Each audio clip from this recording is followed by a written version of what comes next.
Muri irya minsi Yezu yagiye gusenga ku musozi, araheza arasenga Imana ijoro ryose. Bumaze guca ahamagara abigishwa biwe, araheza abatoramwo 12 abita abatumwa: Simoni yataziriye Petero, Andreya mwene wabo, Yakobo na Yohani, Filipo na Bartolomeo, Matayo na Toma, Yakobo mwene Alfeyo, Simoni umunyabwira, Yuda mwene wabo na Yakobo na Yuda Iskarioti yahavuye agesera. Amaze kumanukana nabo, Yezu ahagarara kwitaba ry'umusozi.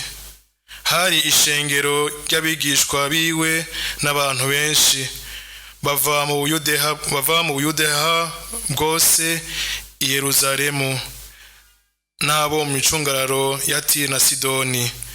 Bari baje kumwumviriza kandi ngo abakize indwara zose, kandi n'abari begeranijwe n'imitima ihumanye barakira. Ishengero ryose ryarondera kumukorako, kuko ububasha bwava kuri we bubakiza bose. Dushemeze ijambo ry'Imana.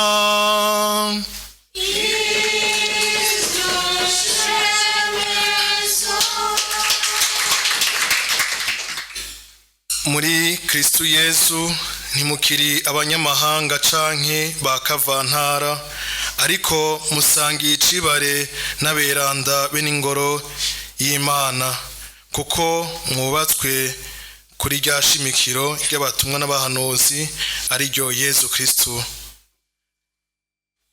Bavukanyi, turumva iteka twatewe kubu tutakiri ba kavantara, kubu tutari abantu bari hanze, ariko turi mu nzu twese mu ngoro imwe, tukitwa abavukana, tukitwa abana b'Imana, kuko twubakiye kuri Yezu Kristo, we shimikiro ry'ukwemera kwacu. We mu bumana bwiwe yemeye kuba umuntu kugira ngo ase natwe uretse igicumuro, kugira ngo adukize. O Yezu Kristo niwe adutora, kandi n'ubu abandanya adutora ngo tubandanye tumenyesha inkuru nziza. O Yezu Kristo akadukomeza mu masakaramentu ndetse no mu ijambo ryiwe rya misi yose. Naco gituma rero ijambo ry'Imana tworigira iryacu, tukarisangira nk'abavukana. Dusangiye iryo jambo ry'Imana, twabwirijwe no gusangira ivyo dufise. Ntitwigire basi ndabibazwa mugenzanje ababaye, tukumva yuko twese turi abana b'Imana, duhamagariwe gufashanya, kuko turi mu ngoro imwe. None rero bavukanyi, ntihagire uwikura muri iyo ngoro y'Imana, ntihagire uwigira kavantara, ntihagire uwigira sindabibazwa mu vyo Mukama adusaba buri munsi. Tubabarane n'abababaye, ndetse turyohewe bose baryoherwe. Ntihagire rero ubabara nanje ndyohewe. Nigo rukundo Imana idusaba, nivyo kandi duhamagariwe nk'abana b'Imana.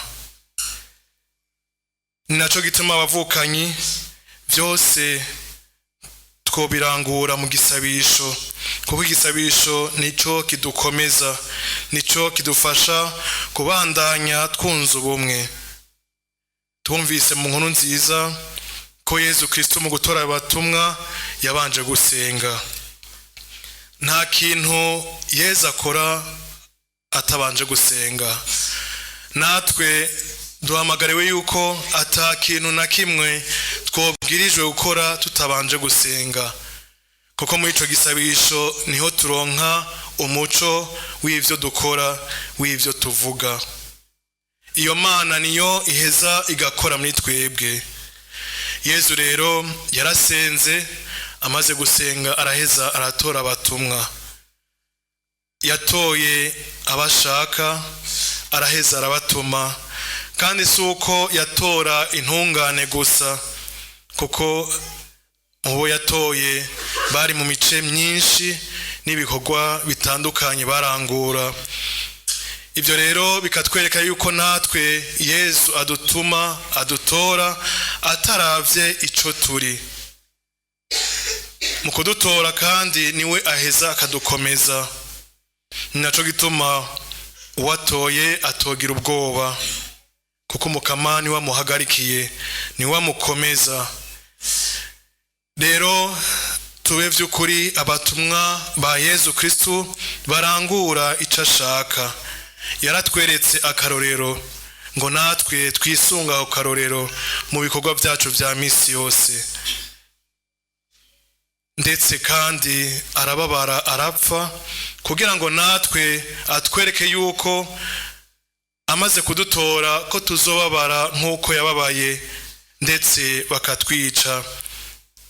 Naco gituma rero ntihagire ubugira ubwoba ngo areke kumenyesha inkuru nziza, ngo areke kuvuga ukuri aho kuri.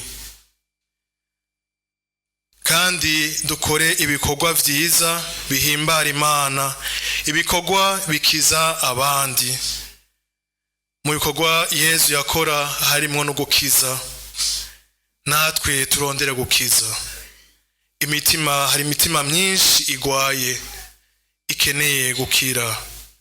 Hari ibintu vyinshi bitameze neza bikenewe ko tubigorora.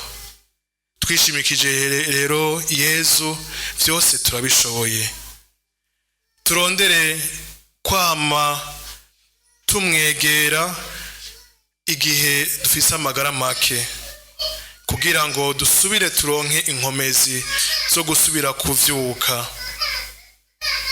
Tumwegere, turondere kumukorako, kuko uwumukozeko, uwumwegereye araronka urukiza, araronka ububasha n'inkomezi. Rero bavukanyi, tube vy'ukuri abatumwa ba Yezu, turondere kumwigana, ntitugire ubwoba, kuko niwe atushoboza. Vyoba vyiza baduhoye inkuru nziza, hako tubona ibintu biriko birapfa, ibintu biriko bigenda nabi, kandi tubona ukuri aho kuri, ingene twobigorora. Nitwabigorora amaherezo yacu azoba meza. Mugabo nitwabireka, Imana izotubaza ico twakoze. Kubera iki nagutoye? Kubera iki wari umwana wanje ariko nturangure ishaka ryanje? Ibatisimu rero twahawe ntidupfe kubusa, ariko turikoreshe, kuko turongowe na Mutima Mweranda. Twahawe Mutima Mweranda, mutima atari ubwoba, ariko umutima aduha ububasha, ubukomezi bwo guhagura kugira ngo tubandanye dushingira intahe inkuru nziza. Ntibigarukire rero kandi ku majambo gusa, ariko no mu bikorwa. Ibikorwa dukora nivyo vyerekana vy'ukuri ko turi abana b'Imana. Mumwe wese rero yumve yuko yatowe n'Imana, yumve yuko atacomukura ku rukundo rw'Imana, atacomutesha ibanga yatoranye. Duhaguruke tumenyeshe inkuru nziza, twemere ibidushikira vyose kubw'iyo nkuru nziza, ni naho amaherezo yacu azoba meza mw'ijuru. Amen.